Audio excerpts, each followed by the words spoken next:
how to find account ownership settings on Messenger Lite. Hello guys, in today's video I'm gonna show you how to find account ownership settings on Messenger Lite. First thing, go to Messenger Lite and now just click this settings icon here in the top corner and go down until you find the account settings here, this one.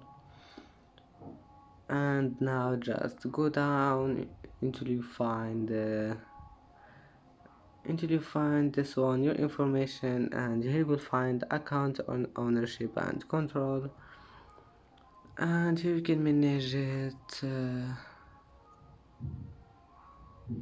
and that's it for today's video.